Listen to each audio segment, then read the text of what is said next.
بسم اللہ الرحمن الرحیم۔ اللہ کے نام سے شروع جو نہایت مہربان ہمیشہ رحم فرمانے والا ہے۔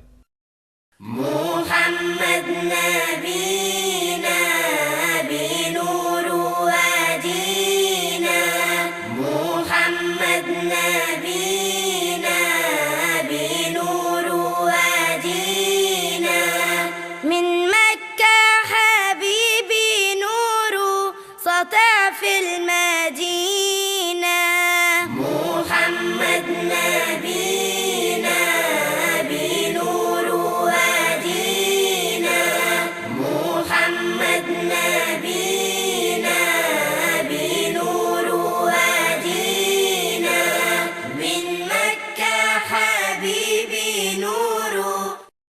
نحمده ونصلي ونسلم على سيدنا ومولانا محمد رسوله النبي الأمين المكين الحنين الكريم الرؤوف الرحيم، أما بعد، أعوذ بالله من الشيطان الرجيم، بسم الله الرحمن الرحيم، فاخلع نعليك، صدق الله مولانا العظيم۔ وقال سيدنا رسول الله صلى الله عليه وسلم عن الحارث بن مالك الأنصاري رضي الله تعالى عنه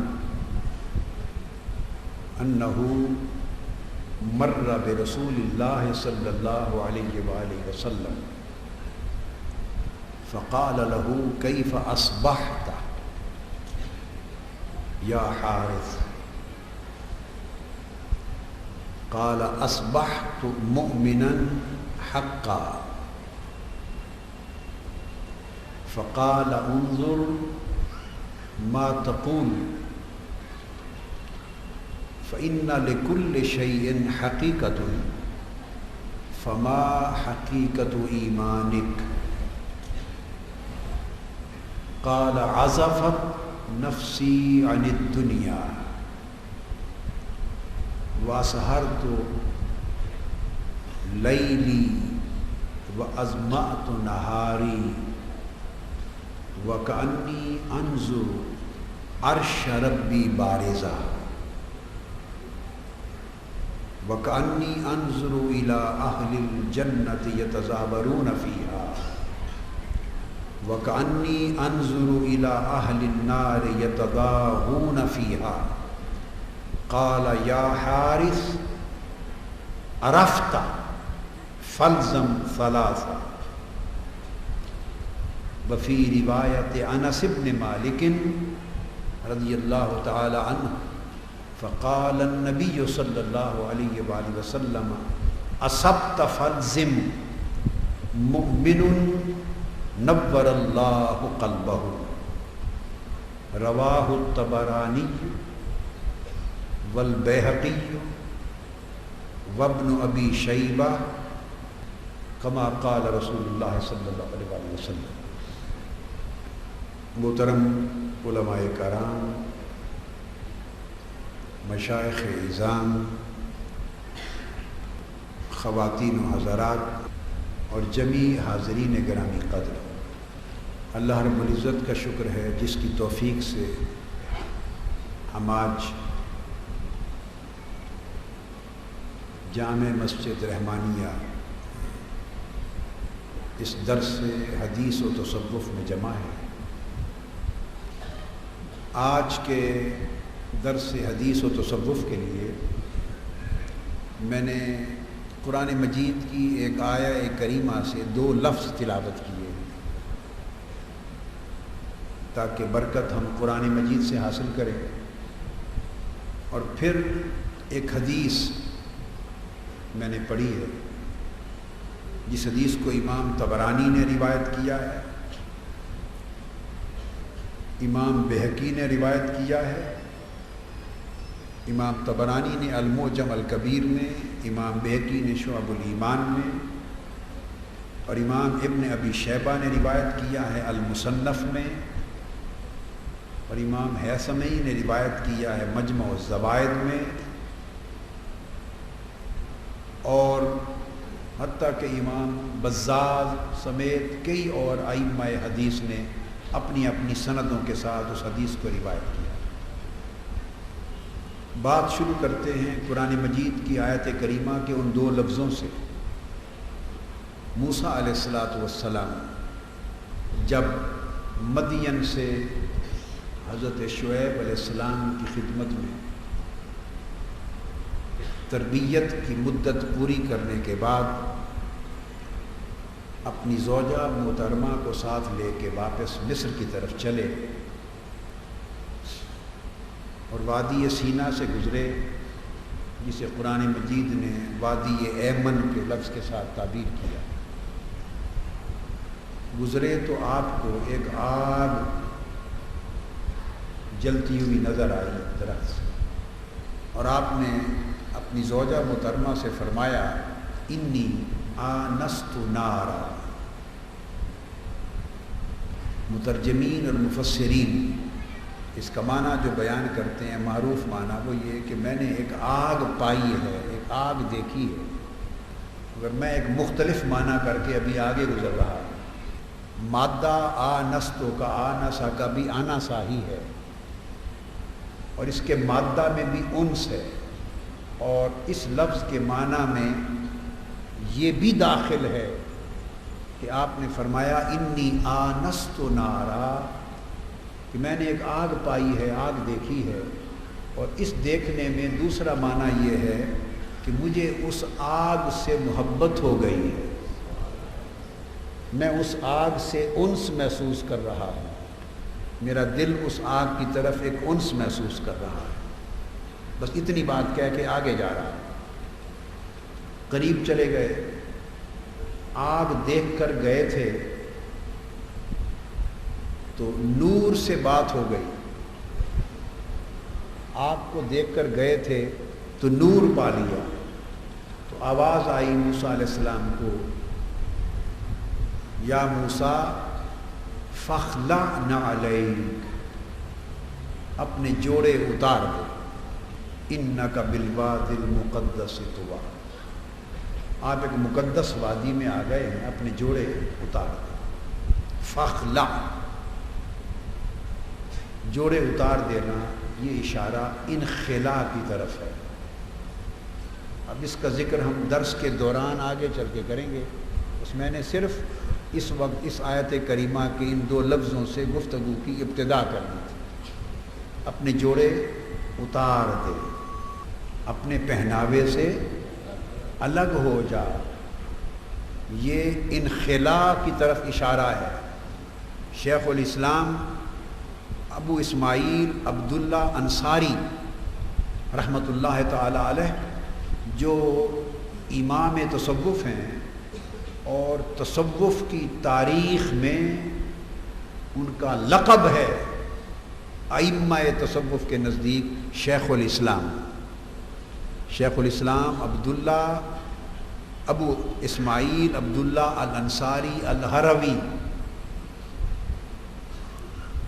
اور وہ اپنی کتاب منازل السائرین اس میں درج کرتے ہیں، اور وہ منازل السائرین آج درس تصوف میں اس منازل السائرین سے دے رہا ہوں، حدیث کے بعد دونوں مضامین کو ملاؤں گا۔ فرماتے ہیں کہ فاخلع نعلیک کا اشارہ انخلاء کی طرف ہے۔ اب یہ بات اپنے وقت پر آئے گی انشاءاللہ۔ حدیث پاک جو آپ کے لیے میں نے پڑھی، امام طبرانی نے روایت کی اور امام بہقی نے، کہ ایک انصاری صحابی ہیں اور جوان صحابی، حضرت حارث بن مالک رضی اللہ تعالی عنہ، اور بعض روایات میں ان کو حارثہ بھی لکھا گیا ہے۔ یہ حارث بن مالک انصاری ایک جوان ہے۔ حدیث پاک میں آتا ہے کہ صبح کا وقت ہے، حضور علیہ السلام کی بارگاہ میں آپ کے پاس سے گزرے ایک سفر میں، صبح جب قریب سے گزرے تو آقا علیہ السلام نے دیکھ کر فرمایا اے حارث یا اے حارثہ. اور یہ حدیث جو میں نے پوری آپ کے لیے پڑھی تخریج کے ساتھ، حوالے کے ساتھ، یہ حقیقت ایمان کے باب میں حضور داتا گنج بخش علی حجویری رضی اللہ تعالی عنہ نے بھی کشف المحجوب میں اس حدیث کا ذکر کیا ہے، بلکہ حقیقت ایمان کا باب اسی حدیث سے شروع کیا ہے. کشف المحجوب. آقا علیہ السلام نے فرمایا اے حارث یہ بتا کیف اصبحت، تو نے صبح کیسی کی. یہ آقا علیہ السلام نے سوال کیا. آپ نے فرمایا کہ حارثہ تو نے صبح کیسی کی. حضرت حارث بن مالک انصاری جواب دیتے ہیں یا رسول اللہ اصبحت مؤمنا حقا. یا رسول اللہ صلی اللہ علیہ وآلہ وسلم میں نے حقیقت ایمان کے ساتھ صبح کی ہے. میں نے اس طرح صبح کی کہ میں نے ایمان کی حقیقت کو پا لیا. اب آپ سمجھ گئے. اب یہاں ایک بات سمجھ لیں کہ ایمان عقیدہ کا موضوع ہے اور حقیقت ایمان عقیدے کا موضوع نہیں، یہ تصوف کا موضوع ہے. عقیدہ ایمان کی تفصیل بیان کرتا ہے اور تصوف سارا کا سارا حقیقت ایمان کی تفصیل بیان کرتا ہے.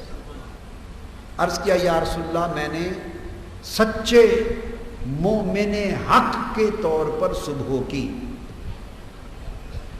اب دوسرا لفظ استعمال کرتا ہوں، گویا آپ نے عرض کیا آقا میں نے مومن حقانی کے طور پہ صبح کی، اور مفہوم یہ تھا کہ میں نے حقیقت ایمان کے ساتھ صبح کی. اس پر آقا علیہ السلام نے فرمایا ان لکل شیء حقیقت فما حقیقت ایمان. فرمایا انظر ما تقول. اے حارثہ دیکھ تو بہت بڑی بات کہہ گیا ہے. یہ نہیں کہا کہ میں نے بطور مومن کے صبح کی. اگر یہ کہتے کہ بطور مومن کے صبح کی یا حالت ایمان میں صبح کی تو آقا علیہ السلام شاید یہ نہ فرماتے انظر ماذا تقول، دیکھ کیا کہہ رہا ہے. نہیں، انہوں نے عرض کیا آقا میں نے حقیقت ایمان کے ساتھ صبح کی. آقا نے فرمایا انظر ما تقول، ذرا دیکھ غور کر تو نے کیا کہا ہے. اور آقا علیہ السلام نے فرمایا ہر شے کی ایک حقیقت ہوتی ہے، بتا تیرے ایمان کی حقیقت کیا ہے. آقا علیہ السلام نے یہ پوچھا. اس سے یہ معلوم ہوا اور حدیث پاک اور فرمان نبوی صلی اللہ علیہ وآلہ وسلم سے یہ بات طے ہو گئی کہ ایمان جیسی شے اس کا بھی وجود اور ثبوت ایک الگ امر ہے اور اس کی حقیقت ایک الگ امر ہے. فرق کر دیا. آقا علیہ السلام نے فرمایا ہر شے کی ایک حقیقت ہوتی ہے، تو بتا تیرے ایمان کی حقیقت کیا ہے. تو اس سے یہ معلوم ہوا کہ ایمان بھی اپنی ایک حقیقت رکھتا ہے. اس سے حقیقت کا ثبوت ملا تو شریعت کی بھی ایک حقیقت ہوئی. جب ایمان کی حقیقت ہے تو شریعت کی بھی ایک حقیقت ہوئی. اور آخر پہ جب بیان ہو چکا تو فرمایا عرفتہ، تو عارف ہو گیا، تجھے معرفت مل گئی. تو پتہ چلا کہ شریعت کی بھی ایک حقیقت ہے اور اس حقیقت کی بھی ایک معرفت ہے. تو شریعت کی حقیقت کو جاننا وہ طریقت ہے. شریعت کی حقیقت کو جاننا، اس راہ پر چلنا، اس حقیقت کو پانے کی کوشش کرنا، یہ جو راستہ ہے وہ طریقت ہے. اور اس راستے سے حقیقت ملی اور پھر حقیقت مل جائے تو آقا علیہ السلام نے فرمایا عرفتا، اب تجھے معرفت مل گئی۔ تو فرمایا کہ بتا تیرے ایمان کی حقیقت کیا ہے؟ اس پر حضرت حارث بن انصاری جواب دیتے ہیں، وہ جواب سارا تصوف ہے، اور یہ تصوف کا بیان حدیث نبوی سے ہے، سو یہ درس حدیث ہے اور بیان تصوف ہے۔ ہماری بدقسمتی یہ ہے کہ جس طرح ہر شے میں زوال آیا ہے، علم میں زوال آیا ہے، عمل میں زوال آیا ہے، عقیدے میں زوال آیا ہے، سو اس طرح تصورات میں بھی زوال آیا ہے، تصورات میں بھی زوال آیا۔ اس زوال کی وجہ سے ہم نے پورے دین کو، شریعت کو، طریقت کو، حقیقت کو، معرفت کو، دین کی تعلیمات کو، دین کے تصورات کو اپنی منشا، اپنے مفاد، اپنی طبع اور اپنی خواہش کے مطابق گھڑ لیا ہے، اپنی طبع اور اپنی خواہش کے مطابق گھڑ لیا ہے۔ سو تصوف آج بالعموم الا ماشاء اللہ، بالعموم رسم میں تصوف کو جو بنا دیا گیا ہے اور عامت الناس کو جو دکھا دیا گیا ہے اور دکھایا جا رہا ہے، جو بتایا جا رہا ہے، اور لوگ جو کچھ تصوف کے نام پہ اس کا حلیہ سمجھتے ہیں، وہ تصوف نہیں ہے، وہ تصوف پہ ظلم ہے، وہ تصوف کو ذبح کیا جا رہا ہے۔ ہم نے تصوف کی حالت بگاڑ دی ہے جیسے پورے دین کی بگاڑ دی۔ لہذا ضرورت ہے اس امر میں کہ ہم دین اور تصوف کی اصل تعلیمات اور اصل تصورات کی طرف لوٹ جائیں، اگر دین کو بچانا چاہتے ہیں، اگر روحانیت کو بچانا چاہتے ہیں۔ ہمیں کوئی پیمانے اور معیار مقرر کرنے ہیں، اور پیمانہ اور معیار اللہ کے فرمان اور اللہ کے رسول کے فرمان سے بہتر کوئی اور پیمانہ اور معیار نہیں ہو سکتا۔ اور تصوف پر معیار کی تعلیم تو حضور داتا گنج بخش علی حجویری نے دی۔ تصوف کیا ہے، اس پر اتھارٹی تو حضور سیدنا غوث العظم شیخ عبد القادر جیلانی ہے۔ تصوف کیا ہے، اس پر اتھارٹی تو شیخ ابو طالب مکی صاحب قوت القلوب ہیں، امام ابو القاسم قشیری ہیں، اس پر حضور خواجہ اجمیر ہیں، اس پر شاہ نقشبند ہیں، اس پر شیخ شہاب الدین سہروردی ہیں، اس پر حضرت جنید بغدادی ہیں، اس پر حضرت امام حارثی ہیں، اس پر حضرت ابراہیم ادھم ہیں، حضرت سری سقطی ہیں، اس پر حضرت معروف کرخی ہیں، اس پر حضرت نظام الدین اولیاء ہیں۔ اتھارٹی یہ ہے، جو وہ بتائیں تصوف یہ ہے، وہ تصوف ہے۔ حضرت مجدد الف ثانی ہیں، جو کہیں وہ کہیں کہ یہ تصوف ہے، وہ تو تصوف ہے۔ اور جو تصوف ان سے متضاد ہو، ان سے ٹکرائے، ان سے میل ہی نہ کھائے، اور ان کا تصوف انگشت بدندہ رہ جائے، اپنی انگلی دانتوں میں چبا لے اور کہے یہ کون سا تصوف ہے، وہ تصوف نہیں، وہ تصوف کی بدنامی۔ تو آج حدیث رسول سے بیان تصوف جانے تو حضرت حارث رضی اللہ تعالیٰ عنہ آقا علیہ السلام کے سوال کے جواب میں عرض کیا کہ میرے ایمان کی حقیقت یا رسول اللہ یہ ہے۔ 3 جملے ہیں، اور 3 جملوں میں سارے تصوف کا مضمون سمو دیا ہے۔ سبحان اللہ۔ عرض کیا یا رسول اللہ ایمان کی حقیقت یہ ہے، عزفت نفسی عن الدنیا، عزفت نفسی عن الدنیا، میں نے اپنی جان کو دنیا سے الگ کر دیا.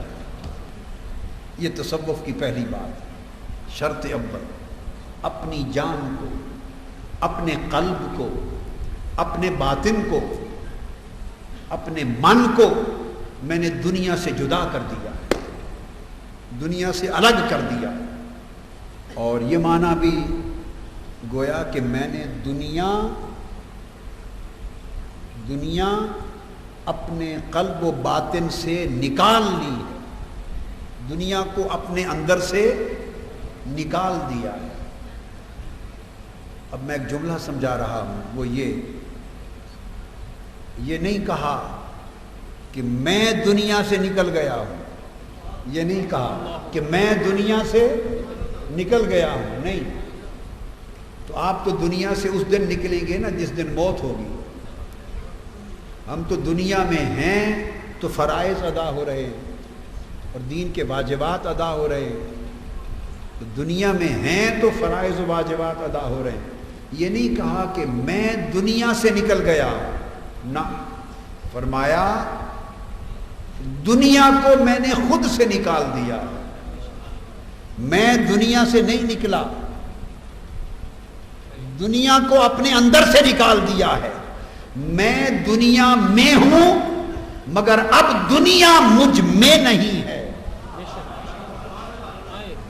میں دنیا میں رہ رہا ہوں مگر اب دنیا مجھ میں نہیں رہ رہی. میں خود دنیا سے نہیں نکلا پر دنیا کو خود سے نکال دیا ہے. یہ معنی ہے کہ میں نے اپنی جان کو دنیا سے الگ کر دیا ہے، میں نے اپنی جان کو دنیا سے تنہا کر دیا ہے، میں نے اپنی جان کو دنیا سے کاٹ دیا ہے، دنیا سے کاٹ دیا ہے، جدا کر دیا. تو تصوف کی ابتدا یہ کہ اگر بندہ خود دنیا سے نکل جائے تو یہ تصوف نہیں، رہبانیت ہے. خود دنیا سے نکل جائے تو یہ تصوف نہیں، رہبانیت ہے. اور رہبانیت کی اجازت اسلام میں نہیں ہے. تو اسلام میں کیا ہے؟ رہبانیت میں یہ تھا کہ بندہ دنیا سے نکل جائے، اور اسلام میں یہ ہے کہ نہیں، دنیا کو بندہ اپنے اندر سے نکال دے. قرآن مجید میں ارشاد فرمایا وَاذْكُرِ اسْمَ رَبِّكَ وَتَبَتَّلْ إِلَيْهِ تَبْتِيلًا. اپنے رب کا نام جپا کر،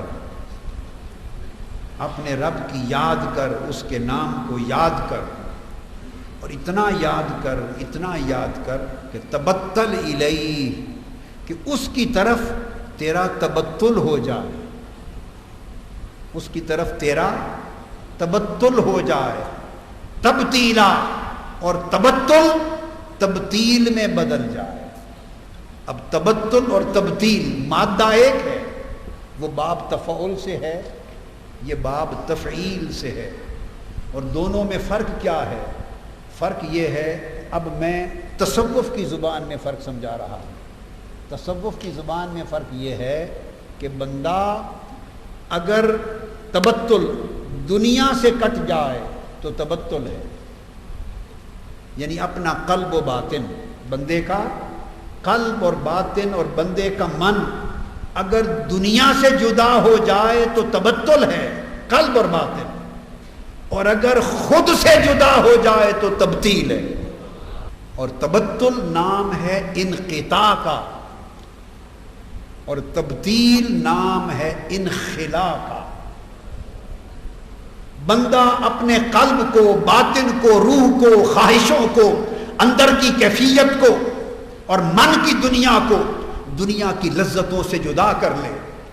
اس کے من کی راحت دنیا کی راحت سے متعلق نہ رہے، اس کے اندر کی لذت دنیا کی لذتوں سے جڑی نہ رہے، اس کے اندر کی کیفیت و رونق دنیا کی کیفیتوں اور رونقوں سے متصل نہ رہے. دنیا کی رونقیں اس کے اندر کی رونق کا باعث نہ ہوں، دنیا کی لذتیں، دنیا کی حلاوتیں، دنیا کی چاہتیں اس کے من کو حلاوت نہ دیں، مٹھاس نہ دیں، لذت نہ دیں، حلاوت نہ دیں، اس کی دنیا کی لذتوں اور اندر کی لذتوں کا تعلق کٹ جائے، دنیا کی لذتیں باہر رہ جائیں، من کی لذت کسی اور شے سے جڑ جائے، اگر اندر کی رونق باہر کی رونق سے کٹ جائے تو یہ انقطاع ہے۔ پھر بندہ دنیا کے خارج کی لذتوں سے کٹ جاتا ہے، جب باہر سے کٹتا ہے تو اندر ہی اندر رہ جاتا ہے۔ مگر دوستو ابھی وہ ایک غیر سے جدا ہوا، اور وہ غیر کیا تھا؟ جو خارج میں تھا، جو اس کے خارج میں تھا، وہ جو غیر فی الخارج تھا اس سے کٹا تو تبتل ہوا۔ مگر ایک غیر بندے تیرے اندر بھی تو ہے، تیری وجود میں بھی ہے، تیری ذات میں بھی ہے، تیرے اپنے تشخص کے اندر بھی ہے، تیرے اپنے تعین کے اندر بھی ہے، تیری ہویت اور تیرے ہونے میں بھی ایک غیر چھپا ہوا ہے۔ جب تو کہتا ہے میں، تو اس میں بھی ایک غیر ہے۔ تبتل میں انقطاع ہوا تو تو اس سے کٹا۔ دنیا کی لذتیں، دنیا کی خواہشیں، دنیا کی چاہتیں، دنیا کی زینتیں، دنیا کی شہوتیں، وہ ساری کیا تھی؟ وہ تھی۔ وہ کیا تھی؟ وہ تھی جو تیرے خارج میں ہیں، جو تیرے خارج میں ہیں۔ وہ بیوی کی شہوت ہو، وہ اولاد کی شہوت و محبت ہو، وہ مال و دولت کی شہوت و محبت ہو، وہ جاہ و منصب کی شہوت و محبت ہو، وہ طلب زر ہو، وہ طلب زن ہو، وہ طلب زمین ہو، وہ طلب مال ہو، یہ ساری طلب دنیا یہ وہ ہے۔ یہ کیا ہے؟ وہ ہے۔ تو فرمایا بتبتل الیہ، بندے مولا کو یوں یاد کر کہ پہلے وہ سے کٹ جا، پہلے وہ سے کٹ جا۔ یہ تیرا رشتہ قلب جو تیرے خالق کے ساتھ جڑا ہوا ہے، اور لاکھوں کروڑوں بتوں کو تو نے اپنا معبود بنا رکھا ہے۔ کبھی منصب کی پوجا کرتا ہے، کبھی عمارت اور وزارت کی پوجا کرتا ہے، کبھی تو مال و دولت کی پوجا کے نیچے چل پڑتا ہے، کبھی دنیا کی جھوٹی عزت کے پیچھے چل پڑتا ہے۔ جدھر کی ہوا ہے تو ادھر کا پجاری ہو جاتا ہے۔ بندے اس رب کو یاد کرنا ہے تو یوں یاد کر کہ اس کی خاطر پہلے ہر اس سے کٹ جا۔ وہ جو وہ ہے اس وہ سے کٹ جا، وہ جو اس ہے اس سے کٹ جا۔ عرض کیا وتبتل الیہ، تبتل کا آرا چلا، تبتل کا آرا چلا۔ وہ کے رشتے کٹ گئے، خارج کی لذتوں میں گم ہونا، خارج کی چاہتوں میں گم ہونا، وہ کٹ گیا۔ جب وہ سے کٹا تو آواز آئی بندے تو وہ سے کٹ گیا، مگر ایک اور غیر رہ گیا ہے۔ پوچھا باری تعالیٰ وہ غیر کون؟ فرمایا اب وہ میں ہے۔ وہ گیا، وہ کٹا، میں باقی ہے، اور میں وہ سے بھی بڑا غیر ہے۔ بندہ دنیا کے فتنے سے نجات پاتا ہے، مگر نفس کا فتنہ اس سے زیادہ تباہ کن۔ ابھی میں ہے۔ قربان جائیں رب کائنات نے تصوف کا پورا سلوک سمجھا دیا۔ فرمایا وَاذْكُرِ اسْمَ رَبِّكَ، اپنے رب کا نام یوں جپ اور اپنے رب کو یوں یاد کر، وَتَبَتَّلْ إِلَيْهِ، کہ تو کٹ جا، تبتل کٹ جا، الگ ہو جا، الیہ، اس کی طرف ہو جا، کٹ کر اس کی طرف ہو جا۔ اور پھر تجھے اس کی طرف جانے میں تبتل کے بعد کچھ اور بھی رکاوٹ بنے گی، وہ تیری میں ہے۔ فرمایا تبتیلا، پہلے انقطاع عن العالم کر، پھر انخلاء عن الذات کر۔ پہلے خارج کی لذتوں سے کٹ جا، پھر داخل کی لذتوں سے کٹ جا، پھر میں سے کٹ جا۔ جب انقطاع اور اس کے بعد انخلا ہو جائے، انقطاع کے بعد انخلا ہو جائے، تو اب وہ جو مطلب فرمایا عزفت نفسی عن الدنیا، کہ میں دنیا سے الگ ہو گیا۔ اب یا رسول اللہ میں نے صبح اس حال میں کی ہے کہ نہ خارج سے میری محبت رہی ہے نہ داخل سے محبت رہی، میں کاملاً دنیا و ما فیہا اس سے الگ ہو گیا ہوں۔ یہ تصوف ہے۔ اور اگر آپ طریقت بھی مال کے لیے کریں تو اس سے بڑا دھوکہ تصوف کے نام پر نہیں ہوگا۔ میں امریکہ میں ایک لیکچر سے فارغ ہوا تو سوال و جواب کا سیشن تھا۔ سوال و جواب کے سیشن میں کسی نے مجھ سے سوال کیا کہ یہ گرمیوں کے دن ہیں، موسم ہے، تو بہت سارے پیر صاحبان سمر کے سیزن میں کثرت کے ساتھ دھڑا دھڑ نیو یارک آ گئے ہیں، وارد ہوئے ہیں، ان کے ساتھ خلیفے ہیں، مرید ہیں، خلفاء ہیں، پکڑ پکڑ کے لے جاتے ہیں مریدوں کو پیر صاحبان کے پاس، پکڑ پکڑ کے لاتے ہیں اور بیعت کرواتے ہیں۔ ایک مہم چلی ہوئی ہے، بہت سے پیروں کی مہم چلی ہوئی ہے۔ تو کسی نے سوال کیا کہ آپ بتائیں کہ پیر کامل کی پہچان کیا ہے؟ بس ایک سوال کیا، وہ جواب جو میں نے دیا وہ آپ بھی سن لیں۔ میں نے کہا پہچان میں کہنے کی تو بہت سی باتیں ہیں، بہت سی باتیں، مگر ایک سادہ سی پہچان آپ کو بتا دیتا ہوں جو آسان بھی ہے اور کبھی بھولے گی بھی نہیں۔ پیر کامل کی پہچان یہ ہے جسے مریدوں کی تلاش نہ ہو وہ پیر کامل، اور جو خود مریدوں کی تلاش میں مارا مارا پھرتا ہے وہ تو خود مرید بھی نہیں ہے، ابھی وہ تو خود مرید ہے، تو اس کا پیر تو اس کا مرید ہے۔ جو پیروں کی تلاش میں مارا مارا پھرتا ہے اور پکڑ پکڑ کے محنت کر کے ایک مارکیٹنگ کر کے کمپین چلا کے مرید بناتا ہے، اور مارکیٹنگ مینیجرز رکھے ہیں، کمپین چلاتا اور انہیں مرید کرتا ہے، تو اس کا مطلب ہے اس کا پیر و مرشد تو وہ مرید ہے۔ یہ تو خود جو تلاش میں ہو وہ مرید ہوتا ہے،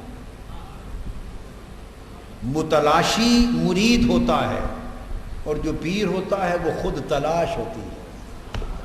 علامہ اقبال نے کہا کہ کافر کی یہ پہچان کہ آفاق میں گم ہے، اور مومن کی یہ پہچان کہ گم اس میں ہے آفاق،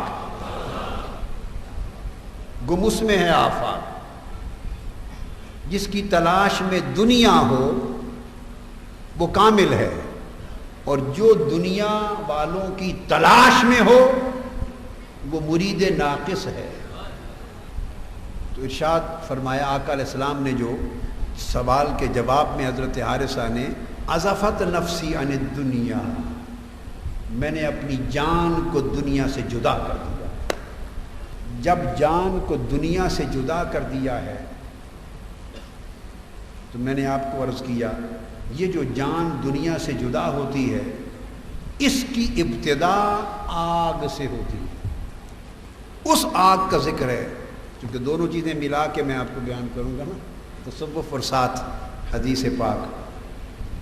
ابتدا آگ سے ہوتی ہے۔ جب موسیٰ علیہ السلام نے فرمایا انی آنست نارا، میں نے ایک آگ دیکھی تو آگ پائی ہے۔ اب آگ کا اشارہ اس امر کی طرف، آگ کا کام کیا ہے؟ اس سفر کی ابتدا دوستو ایک آگ سے ہوتی ہے۔ یہ جو سفر الی اللہ ہے، سیر الی اللہ، اللہ کی طرف سفر، اس کا نام تصوف ہے۔ اللہ کی طرف بولیے سفر، اس کا نام تصوف ہے۔ اور مرید کی تعریف آج آپ کو حضور سیدنا غوث العظم رضی اللہ تعالیٰ عنہ کی زبان مبارک سے بتا دوں کہ حضور سیدنا غوث العظم رضی اللہ تعالیٰ عنہ نے مرید کی تعریف کیا کی؟ غنیت الطالبین، مرید کی تعریف۔ آپ نے فرمایا کہ مرید کون ہے؟ مرید کی تعریف میں آپ نے آیت کریمہ لکھ دی ہے، اس کو مرید کہتے ہیں۔ یریدون وجہہ واصبر نفسک مع الذین یدعون ربہم بالغداۃ والعشی یریدون وجہہ یریدون وجہہ. حضور غوث پاک فرماتے ہیں کہ مرید ارادے سے ہے، اور فرمایا ارادہ کرنے والا مرید ہے، ارادہ کرنے والا مرید ہے. اور فرمایا کس کا ارادہ؟ حضور غوث پاک کی تعریف فرمایا یریدون وجہہ، جو صرف مولا کے مکھڑے کا ارادہ کرے وہ مرید. اور یہاں عالم یہ ہو کہ پیر تلاش مرید میں ہو، تو پیر اعلیٰ ہوا یا مرید؟ کون تکڑا ہوا، اونچا ہوا؟ تو مرید وہ ہے جو تلاش مولا میں ہے، اور پیر وہ ہے جو تلاش مرید میں ہے. تو معلوم ہے یہ پیر نہیں ہے. بڑے جہاد کے ذریعے تصوف کو زندہ کرنا ہوگا اور اصل تصوف کو بحال کرنا ہوگا. حضور داتا گنج بخش علی حجویری رضی اللہ تعالیٰ عنہ کشف المحجوب میں بیان فرماتے ہیں، خرقہ پوشوں کے بیان میں، اہل خرقہ کے بیان میں، اہل خرقہ کے بیان میں، گدڑی پوش فقراء اور صوفیاء جن کا لباس خرقہ ہے، فرماتے ہیں کہ خرقہ والوں کا حال کیا ہے. حضور داتا گنج بخش نے ارشاد فرمایا کہ میں اپنے شیخ کے ساتھ وسط ایشیا کی ریاستیں، یہ ازبکستان اور داغستان، یہ جو کوہستان کے علاقے ہیں، اس علاقے میں اپنے شیخ کے ساتھ گیا ہوا تھا سفر پر اپنے شیخ کے ساتھ. تو فرمایا گندم کٹی پڑی تھی اور کھلیان گندم کے ڈھیر تھے. میں نے دیکھا کچھ خرقہ پوشوں کو، کچھ جنہوں نے صوفیاء والے لباس پہن رکھے تھے، گدڑیاں، جبے، خرقہ پوش، ان کو دیکھا وہ دامن پھیلا کر کھڑے تھے، سائل اور منگتے بن کر کھڑے تھے. اور مجھے تعجب ہوا کہ ہیں خرقہ پوش، یعنی لباس صوفیاء والا ہے اور دامن دنیا کے لیے پھیلا کے کھڑے ہیں، دنیا داروں کے لیے. میں حیران تھا. اتنے میں زمین کے کچھ مالک زمیندار آئے، انہوں نے کچھ گندم کے دانے، کچھ دنیا اناج ان کی جھولیوں میں ڈال دیا. وہ اناج لے کر خیرات لے کر چل دیے.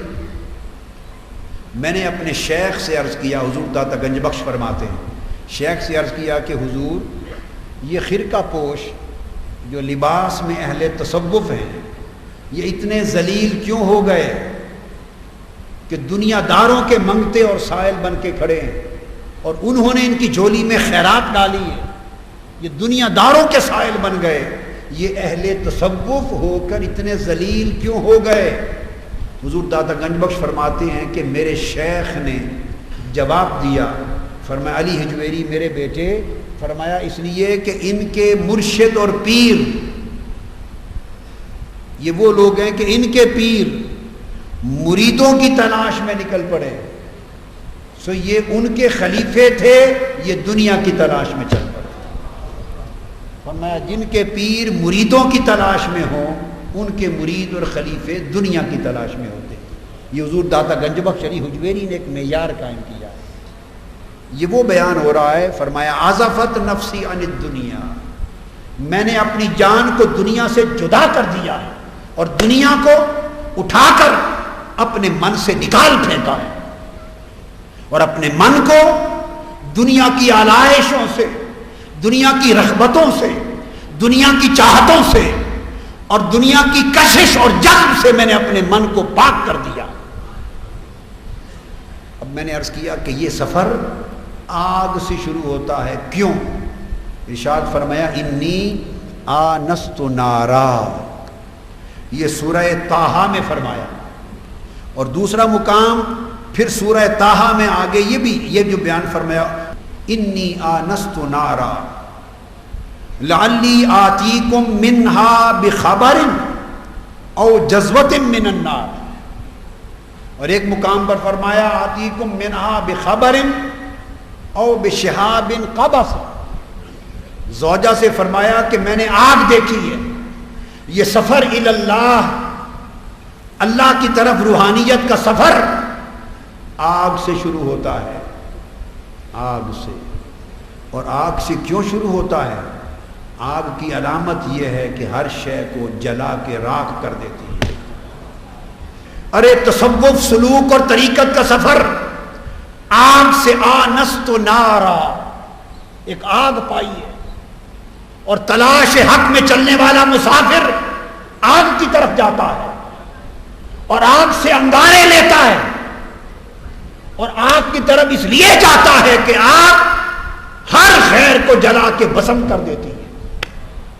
وہ آگ جو عشق الہی کی آگ ہے، اس کی آگ اور چنگاری کے بغیر سیر الی اللہ کا سفر شروع نہیں ہوتا۔ اور اس آگ کی خوبی یہ ہے کہ وہ اللہ کے ہر خیر کو جو اللہ سے دور لے جائے، جو اللہ سے بھلا دے، جو اللہ کے باب میں غفلت پیدا کر دے، جو دیس بھلا دے، جو اللہ کی طاعت بھلا دے، جو اللہ کی بندگی بھلا دے، جو اللہ کی عبادت بھلا دے، جو اللہ کی محبت بھلا دے، جو اللہ کی معرفت بھلا دے، جو اللہ کے قرب کی لذتیں بھلا دے، ہر وہ شے جو اللہ سے دور کر دے اس کو غیر کہتے، اور ہر وہ جو اللہ کے قریب کر دے اسے غیر نہیں کہتے۔ ہر وہ جو اللہ کے قریب کر دے وہ غیر نہیں ہوتا، وہ اپنا ہوتا ہے، وہ اپنا ہوتا ہے۔ غیر اللہ، اللہ کا غیر وہ ہوتا ہے، وہ ہوتا ہے جو اللہ سے دور کر دے۔ جو بندے کو اللہ کا غیر بنا دے وہ غیر ہوتا ہے، جو بندے کو اللہ کا عاشق بنا دے وہ غیر نہیں ہوتا، جو بندے کو اللہ کا محب بنا دے، جو بندے کو اللہ کا مطیع بنا دے، جو بندے کو اللہ کا عابد و ذاکر بنا دے، جو دوری سے نکال کر، دوری کے اندھیروں سے نکال کر اللہ کی قربت کے نور میں ڈال دے، وہ اللہ کا غیر نہیں ہوتا، وہ اللہ کا دوست ہوتا ہے۔ اپنی زوجہ کو فرمایا جب مدین سے چلے آگ نظر آئی، فرمایا رک جا، وہ آگ نظر آئی ہے اور میں اس کے لیے طبیعت میں انس محسوس کر، رغبت محسوس کر رہا ہوں، میں نے ایک آگ پا لی ہے، میں نے ایک آگ پائی ہے، میں اس کے پاس جاتا ہوں، لعلی آتیکم منہا بخبر۔ تو ارشاد فرمایا دو کام کروں گا، یا تو اس آگ میں سے کوئی خبر لے آؤں گا۔ ہائے ہائے، تو پہلی بات یہ معلوم ہوئی کہ خبر آگ لگے تو تب ملتی ہے، اور جنہیں آگ نہیں لگی وہ بے خبر رہتے ہیں۔ خبر اللہ کی عزت کی قسم پڑھنے پڑھانے سے نہیں ملتی، پڑھنے پڑھانے سے نہیں ملتی، پڑھنے پڑھانے سے علم آتا ہے، خبر نہیں آتی۔ اور جس کو اس کی طرف جانا ہو اس کی اطلاع علم سے نہیں ملتی، وہ خبر سے ملتی ہے۔ اس لیے فرمایا الرحمن فاسأل بہ خبیرا، وہ رحمت والا رب رحمان، اس کا پوچھنا ہے تو فاسأل بہ خبیرا، کسی باخبر سے پوچھ۔ نہیں کہا رحمان کی بات علم والے سے پوچھ، یہ نہیں کہا رحمان کی بات خبر والے سے پوچھ۔ ہائے، خبر ضرب یضرب پڑا ہوا ہو نہ ملے، اور ضرب یضرب ہی نہ پڑا ہو تو تب مل جائے، چونکہ خبر تو آگ سے ملتی ہے۔ حضرت شمس تبریز نے جب کتابیں اٹھا کر مولا روم کی قلمی نسخے تالاب میں پھینک دیے اور طلباء نے شور مچایا، تو باہر آ کے آپ نے پکڑ لیا، پوچھا کہ یہ کیا کر دیا؟ اس نے کہا کوئی بات نہیں، شور نہ مچائیں، کیا ہوا ہے؟ ہماری کتابیں برباد ہو گئیں، قلمی نسخے تھے، تم نے پانی میں تالاب میں پھینک دی اور کتابیں ساری ختم ہو گئیں۔ کہا نہیں، ایسی کیا بات ہے، مجھے مہلت دیں۔ شمس تبریز ایک باخبر شخص تھے، جب آئے تھے تو فلسفہ پڑھایا جا رہا تھا، وہ فقیر منش درویش مجذوب بیٹھ گیا. تھوڑی دیر بعد اس نے پوچھا مولانا روم سے، ابھی وہ مولوی رومی تھے، مولائے روم نہیں بنے تھے. مولوی رومی سے پوچھا این چیز، یہ کیا پڑھ پڑھا رہے ہو؟ آپ نے کہا ایاں علم است کہ تو نہ دانی. درویش یہ وہ علم ہے کہ تجھے یہ نہیں آتا، تو نہیں جانتا. چپ کر گئے. پھر شور مچ گیا تو تالاب میں اتر گئے. ایک ایک کتاب تالاب کے پانی سے نکالتا تھا شمس تبریز، اور جاڑتا تھا تو گرد نکلتی تھی، اور ساری کتابیں خشک حالت میں سپرد کر دی. تو مولوی رومی کی حالت بدل گئی. تو پوچھا شمس تبریز این چیز،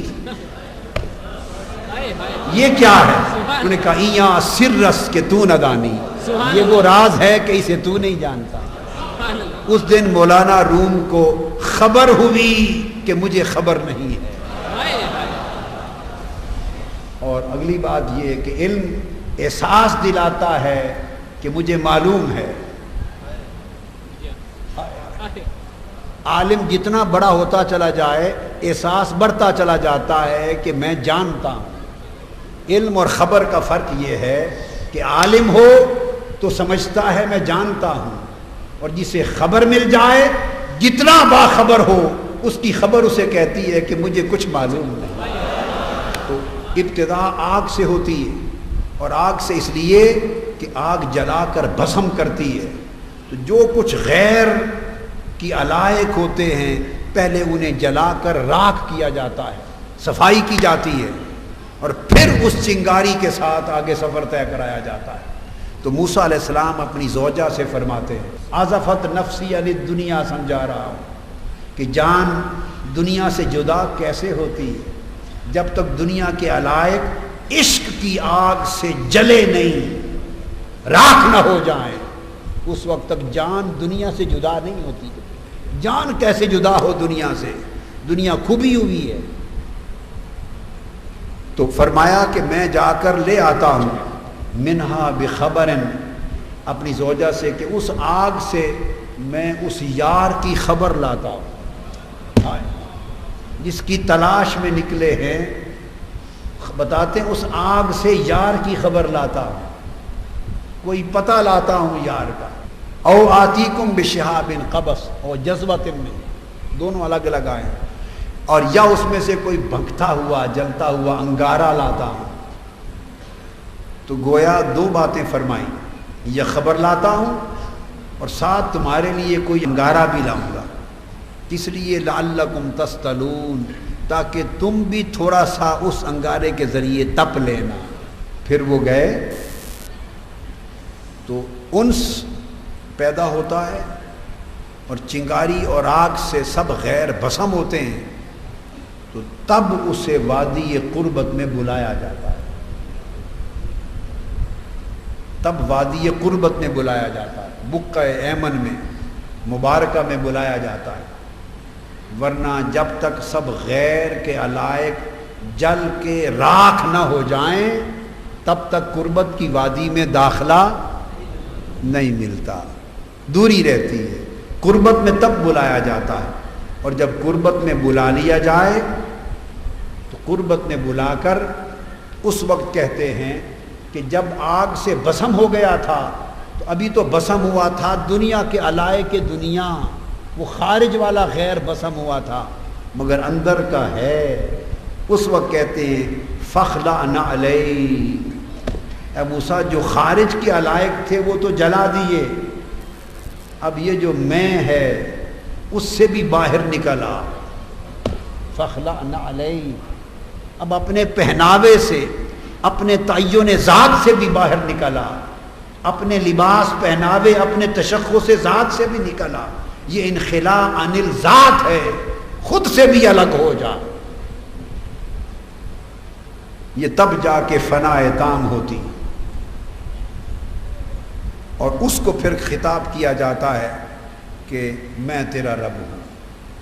اس سے کلام کیا جاتا ہے جب انقطاع عن الدنیا اور انخلاء عن الذات، جب تک دونوں چیزیں نہ ہو جائیں اس وقت تک اس سے ہم کلامی نہیں ہوتی، اور یہ کیفیت ہو جائے تو یہ مقام فنا ہے۔ اور جب اس وادی فنا سے کوئی پار کر لے، عبور کر لے، اس کو بقا نصیب ہوتی ہے۔ حضرت خواجہ باقی باللہ رحمۃ اللہ علیہ سے آپ کے ایک مرید نے سوال کیا کہ حضرت یہ فنا اور بقا کیا ہے، یہ مسئلہ سمجھا دیں۔ آپ نے فرمایا جو میرا جنازہ پڑھانے آئے گا فنا اور بقا کی بات اس سے پوچھ لینا۔ آپ کا وصال ہو گیا، آپ نے آخر وقت میں وصیت فرما دی، اعلان ہو گیا۔ آپ نے فرمایا کہ میرا جنازہ وہ شخص پڑھائے جس کی پوری عمر ایک رات بھی تہجد قضا نہ ہوئی، وہ میرا جنازہ پڑھائے۔ جب یہ بات ہو گئی تو سارے اولیاء، صلحاء، علماء، اللہ کے تمام بندے سر جھکا کے صفوں پر کھڑے تھے، اور ایک رات بھی تہجد قضا نہ ہوئی ہو، اس شرط کے ساتھ حضرت خواجہ باقی باللہ کا جنازہ پڑھانے کے لیے آگے مصلی پر ہونے کی ہمت نہ پڑ رہی تھی۔ سب منتظر تھے۔ ایک نقاب پوش بزرگ آگے بڑھے، چہرے پہ نقاب ڈالا ہوا بزرگ آگے بڑھے، اور بڑھ کے انہوں نے جنازہ پڑھا دیا۔ جب جنازہ پڑھا دیا تو وہ جانے لگے تو وہ مرید آگے لپکا، دوڑ کے اس نے دامن پکڑ لیا، عرض کی حضرت آپ جا رہے ہیں؟ حضرت نے مجھے فرمایا تھا کہ جو میرا جنازہ پڑھانے آئے گا اس سے فنا و بقا کا مسئلہ پوچھ لینا، تو مجھے یہ تو بتاتے جائیں کہ فنا کیا ہے اور بقا کیا ہے۔ دور لے جا کر اس سائل کو دور لے جا کر اس نقاب پوش بزرگ نے چہرے سے نقاب پلٹا، نقاب پلٹا تو حضرت خواجہ باقی باللہ خود تھے، خود تھے، اور سائل کو فرمایا وہ جو لیٹا ہوا ہے جس کا جنازہ پڑھا کے آ رہا ہوں وہ فنا ہے، اور یہ جو پڑھا کے جا رہا ہے یہ بقا ہے۔ جب بندہ علائق دنیاوی سے جدا ہوتا ہے، اور جب بندہ تشخص ذات سے جدا ہوتا ہے اور تعین ذات سے جدا ہوتا ہے، اپنی ہویت سے جدا ہوتا ہے، اپنے ہونے سے جدا ہوتا ہے، اپنے چاہنے سے جدا ہوتا ہے، اپنی چاہتوں سے، اپنی لذتوں سے، اپنی خواہشوں سے، اپنی شہوتوں سے، اپنے تعینات سے، اپنے تشخصات سے، اپنی حدود سے، اپنی پہچان سے جب جدا ہوتا ہے تو لوگوں سنو، جب وہ خود سے جدا ہو گیا تو فنا سے جو جدا ہو گیا۔ فنا تو وہاں تھا جہاں تک وہ خود تھا، جب تک وہ خود میں تھا وہ فانی تھا، جس دن اس نے خود کو خود سے جدا کر لیا فنا ادھر رہ گئی، وہ وادی بقا میں چلا گیا۔ جب بندہ خود کو خود سے جدا کرتا ہے تو لوگوں فنا تو اسی دن چھوٹ جاتی ہے، اور جس نے فنا کو جدا ہو کر زندگی میں مار دیا اب اس کو کون مارے گا؟ وہ صاحب بقا ہوتا ہے۔ عزفت نفسی عن الدنیا، جب تک دنیا میں کھبے تھے تب تک فنا تھی، تب تک ذلت تھی، تب تک ہلاکت تھی، تب تک بربادی ہے۔ لوگوں ہم اپنے آپ کو ہلاکت میں ڈالے ہوئے، ہم بربادی میں ڈالے ہوئے، یہ جسے آپ 4 دن کی عزت سمجھتے ہیں، اللہ کی عزت کی قسم یہ عزت نہیں، یہ ذلت ہے۔ یہ مال و دولت کی چھاؤں، یہ دنیا کی جھوٹی عزتوں کی عیش، یہ جاؤ منصب اور دنیا کی ہوا اور لوگوں کے سلاموں کی ساری تمکرت ذلت ہے، فنا ہے، اس میں دوام نہیں ہے۔ جو لوگ عمر بھر خود کو خود کے سپرد کیے رکھتے ہیں وہ فانی، اور جو خود سے جدا ہوتے ہیں وہ خود کو فنا سے جدا کر دیتے ہیں، وہ باقی ہیں۔ اگر کسی کے ذہن میں یہ خیال آئے کہ میں نے ایک لطیف عارفانہ بات کہہ دی، اس پر کوئی سند بھی ہو جائے تو قرآن کی سند دیتا ہوں۔ سورہ 3 تو ہر ایک کو آتی ہے، آسان دلیل دیتا ہوں۔ اللہ رب العزت نے فرمایا لَقَدْ خَلَقْنَا الْإِنسَانَ فِي أَحْسَنِ تَقْوِيمٍ، اس رب کریم نے انسان کو احسن تقویم میں پیدا کیا. وہ جو حال جس میں انسان پیدا ہوا وہ احسن تقویم تھا. ثم رددناہ اسفل سافلین، پھر اسے اس دنیا میں خواہشوں شہوتوں بھری دنیا میں بھیجا، گھٹیا ماحول میں بھیجا تو اسفل سافلین ہو گیا.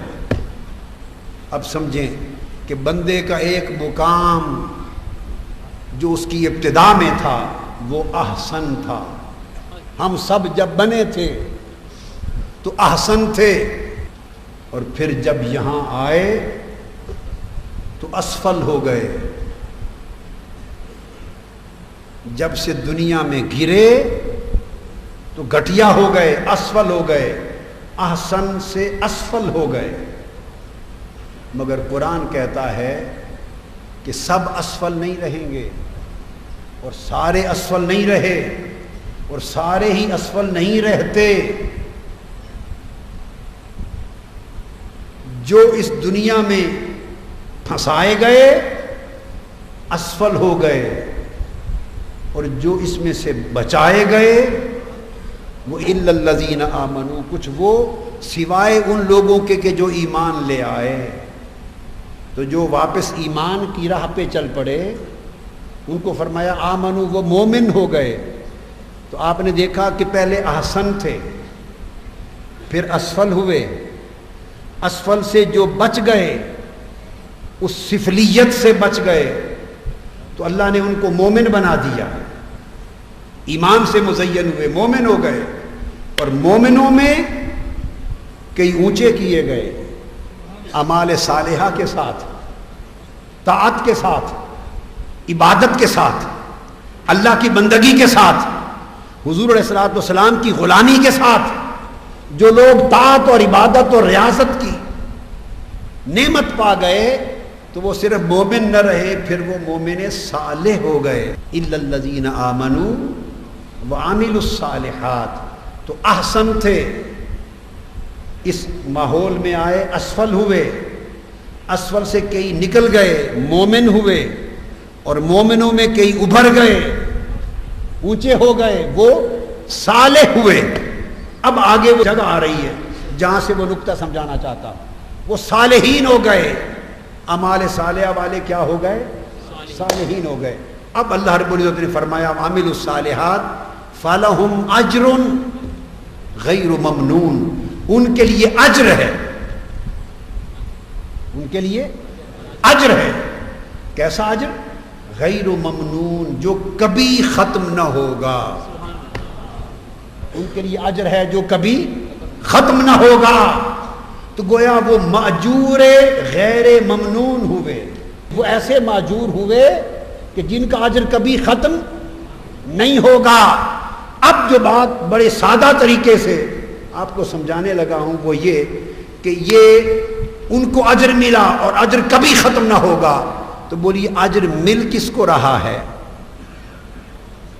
اللہ کو یا بندے کو؟ کس کو مل رہا ہے اجر؟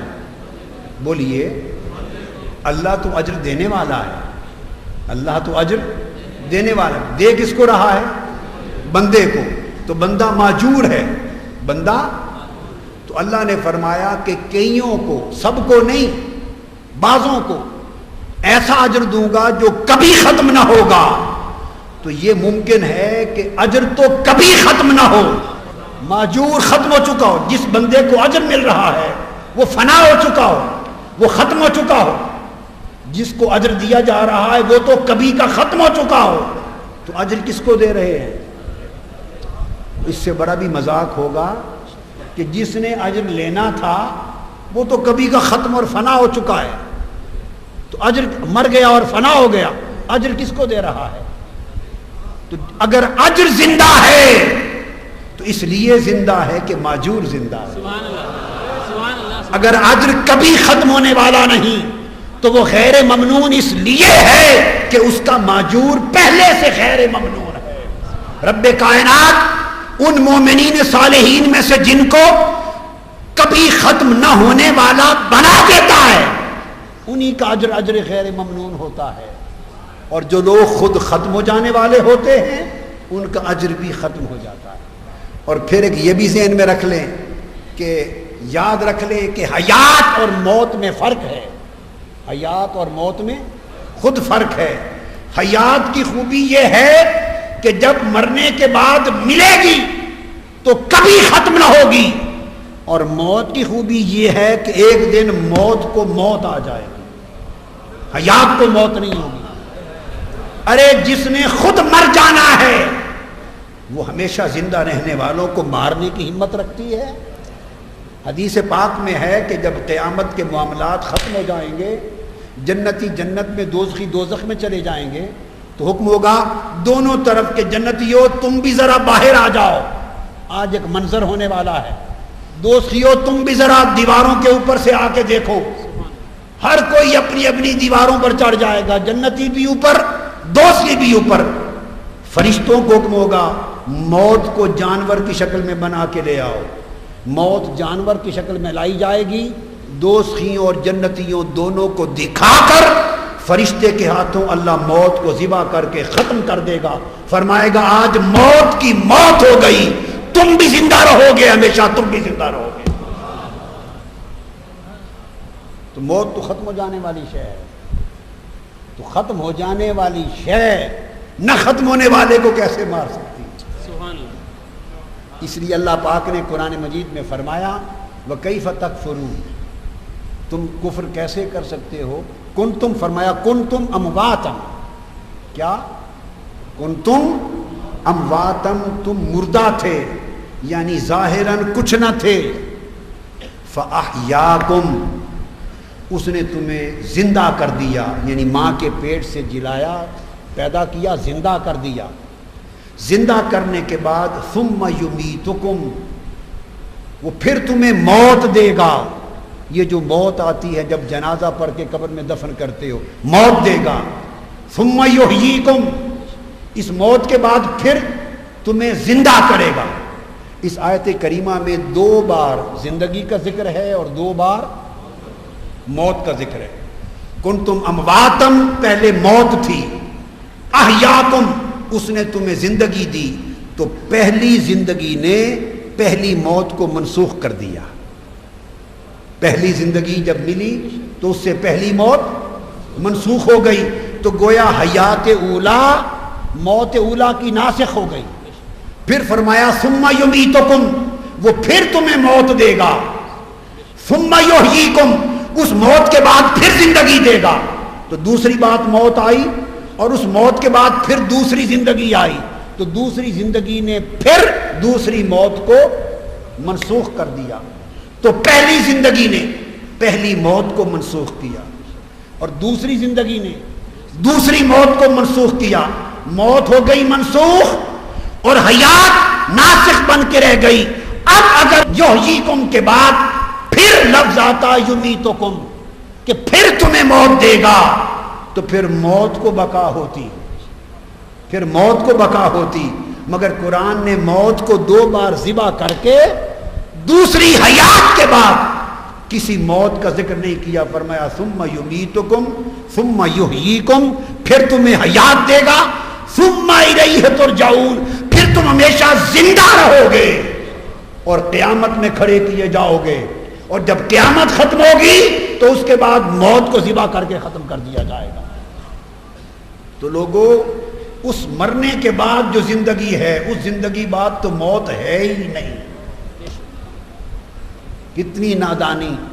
یہ زندگی، جس زندگی کے بعد ہر ایک کے لیے موت ہے، جس زندگی کے بعد ہم سب کے لیے موت ہے، ارے جو زندگی موت سے منسوخ ہونے والی ہے، اس زندگی والوں کو تو ہم زندہ کہیں، جسے موت ختم کر دینے والی ہے۔ 50 60 70 100 برس کے بعد جو موت کے ہاتھوں ختم ہونے والی ہے، اس زندگی والوں کو تو ہم زندہ کہیں، اور وہ زندگی جو اس موت کے بعد ملنے والی ہے، جس زندگی کے بعد کبھی موت نہیں، اس زندگی والوں کو مردہ کہیں۔ ہائے ہائے ہائے، کتنی نادانی کی بات ہے! جس زندگی کے بعد موت ہے ہی نہیں، اس کو کہیں مردہ۔ چلتی کو سب گاڑی کہیں، اور دودھ جمے تو کھویا. ریت یہ الٹی دیکھ کر پتہ نہیں کیا پر کبیرہ بھگت کبیرہ رویا. یعنی ختم ہونے والی زندگی کو زندہ کہتے ہیں اور کبھی ختم نہ ہونے والی زندگی کو موت کہتے ہیں. وہ بیان کیا جا رہا ہے کہ یہ تو ایک موت ہے کہ جس کے بعد ہر ایک کو زندگی ملنے والی ہے، اور ایک موت وہ ہے جو خود کو فنا سے دنیا سے جدا کر لیتے ہیں تو وہ فنا سے جدا ہو کر زندگی میں باقی ہو جاتے ہیں. وہ انخلاء عن الذات ہے، وہ ذات سے جدا ہو جاتے ہیں. اس کے لیے ارشاد فرمایا کہ میں نے اپنی جان کو دنیا سے جدا کر لیا ہے. جب دان آقا یا رسول اللہ میرے ایمان کی حقیقت یہ ہے کہ میں نے دنیا کو اپنے اندر سے نکال کر اپنی جان کو دنیا سے جدا کر لیا ہے، تو فرمایا حارث پھر کیا کرتے ہو؟ اس کے بعد تمہارا حال کیا ہے؟ عرض کیا یا رسول اللہ جب سے اپنی جان کو دنیا سے جدا کیا ہے تب سے حالت یہ ہے کہ وہ اسحرت لیلی.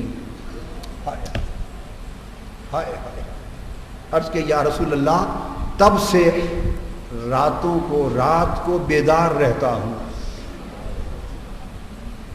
جب سے من کو اپنے اندر کو من کو دنیا سے جدا کیا ہے تب سے نیند بھی مجھ سے جدا ہو گئی ہے. اسحرت لذالک لیلی، اس کی خاطر تب سے راتوں کو بیدار رہتا ہوں. اور وَأَسْحَرْتُ لَيْلِي وَأَظْمَأْتُ نَهَارِي، اور دن کو پیاسا رہتا ہوں. تب سے رات کو جدا رہتا ہوں اور دن کو پیاسا رہتا ہوں. ارے پیاس کس بات کی؟ پانی نہیں ملتا، مشروب نہیں ملتا، ٹھنڈا نہیں ملتا، پیاسا کیوں رہتا ہوں؟ آپ سمجھے پیاس کس بات کی؟ ہائے ہائے ہائے. کہتے ہیں جب سے جان کو دنیا سے جدا کیا ہے تب سے رات کو بیدار رہتا ہوں اور دن کو پیاسا رہتا ہوں. اور معلوم ہے پیاس کس شے کی؟ پیاس اس رات کی. ہائے ہائے ہائے. سارا دن پیاسا رہتا ہوں، پیاس میں تڑپتا ہوں کہ پھر سائے ڈھلے اور رات آ جائے.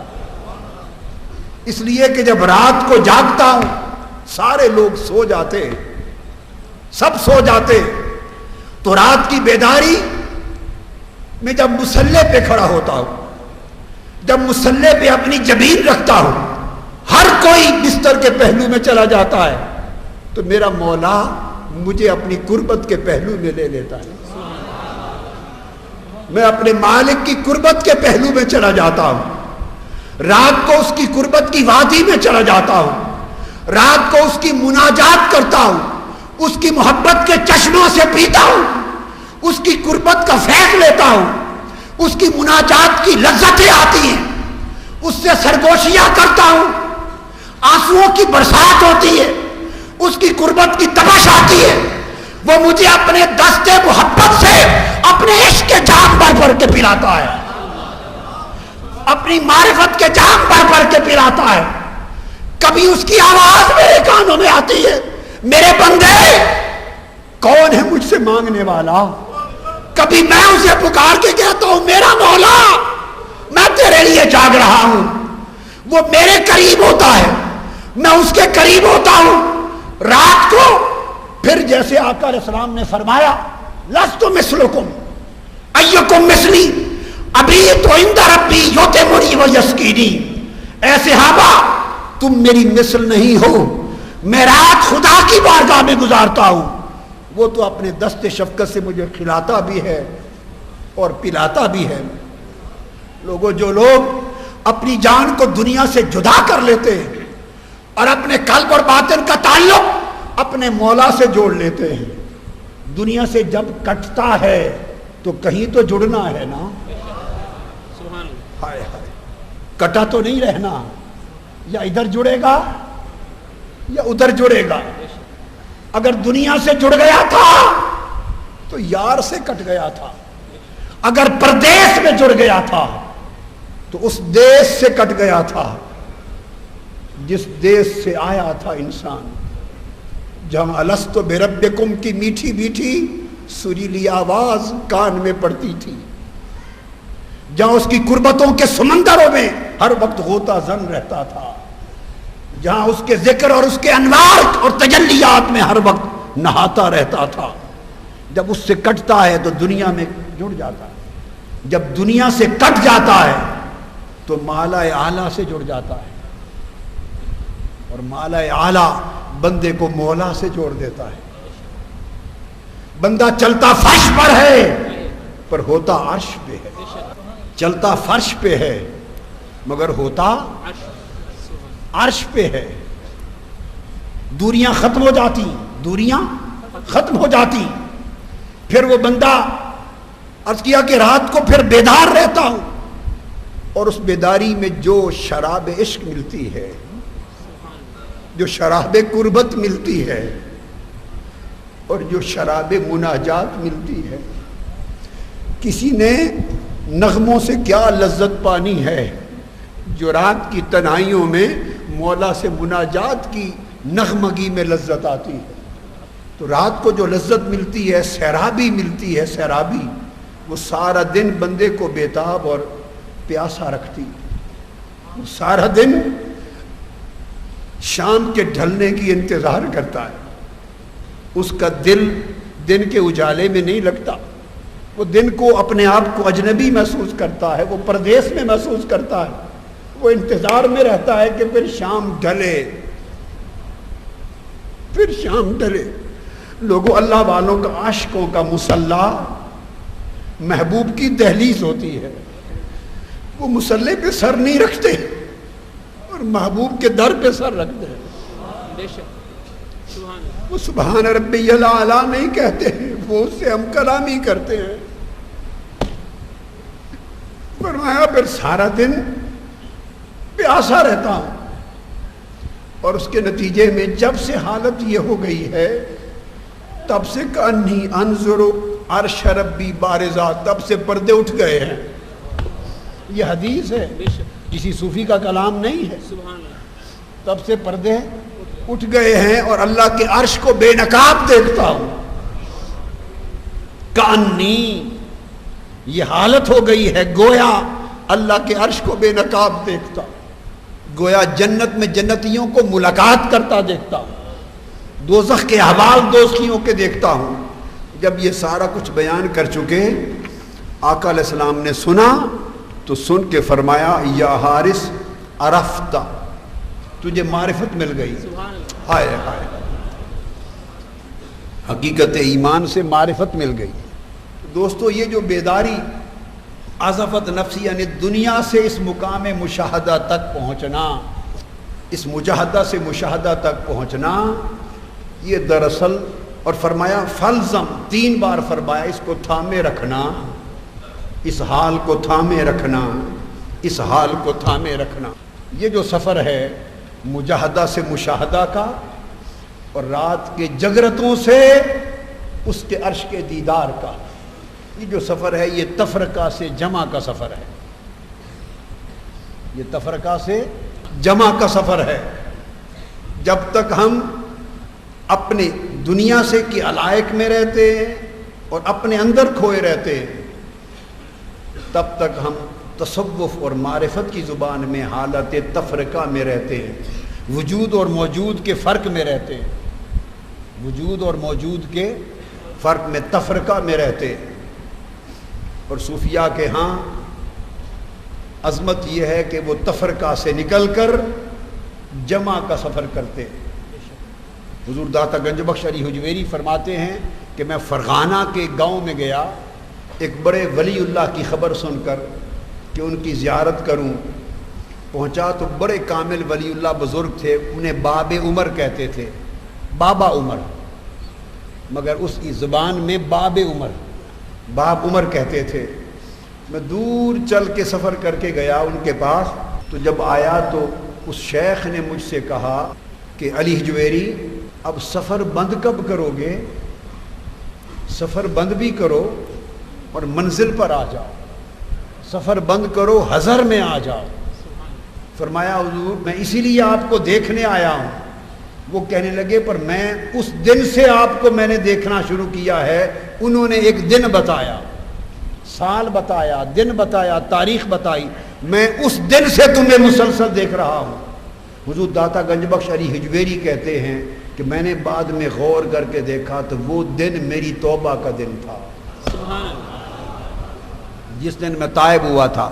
اشارہ اس امر سے کیا کہ تائب توبہ سے تم نے سفر شروع کیا، اور سفر سارا تفرقہ کی وادی ہوتی ہے۔ اب تفرقہ سے نکل کر وادی جمع میں آ جاؤ، حضر میں آ جاؤ۔ تو جب تک کوئی تفرقہ، ہمارا تصوف میں یہ تفرقہ اردو اور پنجابی والا تفرقہ نہیں ہے، پاکستانی تفرقہ نہیں ہے، مذہبی تفرقہ اور سیاسی تفرقہ نہیں ہے، یہ تصوف کا ایک اصطلاح ہے تفرقہ۔ تو اس سے اونچا مقام ہوتا ہے جمع، جب ہمت بندہ اللہ کے ساتھ ملا دیتا ہے اور فرق سے نکل آتا ہے اور دوئی کے تصور سے نکل آتا ہے، اسے حالت جمع نصیب ہوتی ہے۔ یہ عزفت نفسی عن الدنیا کے درجے، یہ اشارہ تھا کہ میں تفرقہ سے نکل گیا ہوں، میں تفرقہ سے نکل گیا ہوں اور جمع کی طرف چل پڑا ہوں، حالت جمع کی طرف۔ ہمارا بھی تفرقہ کا ایک مقام اور ہمارا بھی حالت جمع کا ایک مقام، اولیاء کا بھی ایک حالت تفرقہ ہوتی اور اولیاء کا بھی ایک مقام جمع ہوتا ہے۔ انبیاء کے مقام نبوت میں بھی ایک حالت تفرقہ ہوتی اور ان کے مقام نبوت پر بھی ایک حالت جمع کی ہوتی ہے۔ ہر ایک کا تفرقہ اس کے حال اور منصب کے مطابق، اور ہر ایک کا جمع اس کے حال اور اس کے منصب کے مطابق۔ جب حالت تفرقہ ہوتی ہے کسی کی ہو، اس وقت میں اور تو کا فرق ہوتا ہے۔ وہ فرق علم میں بھی ہوتا ہے، وہ فرق شہود میں بھی ہوتا ہے، وہ فرق وجود میں بھی ہوتا ہے، وہ فرق عین میں بھی ہوتا ہے، وہ فرق ہوتا ہے۔ اور جب کوئی حالت تفرقہ سے نکل کر حالت جمع میں جاتا تو من و تو کا فرق مٹ جاتا ہے۔ حضرت داؤد علیہ السلام، قرآن مجید نے ان کے مقام تفرقہ کا بیان کیا ہے۔ جنگ میں انہوں نے جالوت کو مارا، داؤد علیہ السلام پیغمبر ہے مگر حالت تفرقہ کی طرف اشارہ ہے، تو قرآن مجید نے کہا قاتل داؤد جالوت، کہ داؤد علیہ السلام نے جالوت کو مارا، پیغمبر نے مارا جالوت کو۔ تو قرآن میں اللہ پاک نے کہا کہ داؤد نے مارا جالوت کو۔ یہ ایک مقام نبوت پر حالت تفرقہ ہے کہ داؤد نے جالوت کو مارا، ادھر تاجدار کائنات نے کنکریاں ماری، کنکریاں ماری، اور قرآن کہتا ہے وما رمیت اذ رمیت ولکن اللہ رما۔ وہ کنکریاں آپ نے نہیں ماری میرے حبیب، اذ رمیت، جو آپ نے ماری تھی۔ تو جو آپ نے ماری تھی یہ حضور کا ابتدائی حال تفرقہ تھا، مقام نبوت محمدی میں اشارہ ہے حالت تفرقہ کا، جیسے حضرت داؤد کا اشارہ دیا، مگر وہاں بات ختم کر دی۔ یہاں فرمایا اذ رمیتا، جو تو نے ماری تھی میرے حبیب، ما رمیتا، وہ تو نے نہیں ماری۔ ما رمیتا کہہ کر حالت تفرقہ کو منسوخ کر دیا اور اسے بدل دیا ما رمیتا کہہ کر حالت جمع کے ساتھ۔ محبوب جو کنکریاں آپ نے ماری تھیں وہ آپ نے نہیں ماری، جو آپ نے ماری تھی وہ آپ نے نہیں ماری۔ تو فرمایا سفر کی ابتدا تھی تو حالت تفرقہ تھی، سفر کی ابتدا تھی تو حالت تفرقہ تھی، مگر محبوب آپ کا انقطاع، آپ کا انخلاء، آپ کا سیر اللہ، آپ کی توجہ اللہ، آپ کا رجوع اللہ اتنا بڑھتا گیا بڑھتا گیا بڑھتا گیا کہ تفرقہ بدل گیا مقام جمع سے۔ اس رمیتا کو ہم نے ما رمیتا سے بدل دیا، وہ آپ نے نہیں ماری۔ اب بتائیے وہ آپ نے نہیں ماری تو نہ مارنا تو ہو گیا، پہلے تھا آپ نے ماری، اب آپ نے ماری اس کی نفی ہو گئی کہ آپ نے نہیں ماری، مگر بات ادھوری رہ گئی، پھر ماری کس نے؟ پہلے تھا جو آپ نے ماری، اب فرمایا وہ آپ نے نہیں ماری، تو تفرقہ مٹ گیا، حالت جمع ہو گئی، مگر حالت جمع میں یہ بات نہ کھلی تو اولیاء اور عفا کہتے ہیں کہ تاجدار کائنات کو رب کریم نے حالت تفرقہ سے نکالا، مقام جمع پر پہنچایا، اور مقام جمع اس کو مصطفیٰ کا مقام نہیں ٹھہرایا، یہاں سے نکال کر مقام جمع الجمع پر ٹھہرایا۔ فرمایا جو آپ نے ماری آپ نے نہیں ماری، کس نے؟ ولیکن اللہ رما، ہاتھ آپ کے تھے، مارنے والا خدا۔ ولیکن اللہ رما، یہ جمع الجمع کا مقام دے دیا، یعنی آقا علیہ السلام کی ذات اقدس میں انقطاع اور انخلاء، عزفت نفسی عن الدنیا، انقطاع اور انخلاء اتنے کمال پر پہنچا کہ رب کائنات نے اس رمیتا پر بھی اکتفا نہیں کیا جو داؤد علیہ السلام کے لیے کر لیا، جو دوسرے پیغمبروں کے لیے کر لیا، وہ حضور کو وہاں نہیں چھوڑا۔ وما رمیتا، آپ نے نہیں ماری، یہاں پر بھی اکتفا نہیں کیا، انقطاع اتنا کامل ہوا کہ وما رمیتا پہ نہیں چھوڑا، فرمایا یہاں جا کر تسکین ہوئی، ولیکن اللہ رما، وہ خدا نے ماری تھی۔ جب خدا نے تفرقہ کو مٹا کر جمع میں بدل دیا ہے، تم تفریق کیوں ڈالتے ہو؟ اور جس خدا نے جمع کے حال پہ نہیں چھوڑا وہ جمع الجمع پہ لے گیا، پھر تفریق کیسی؟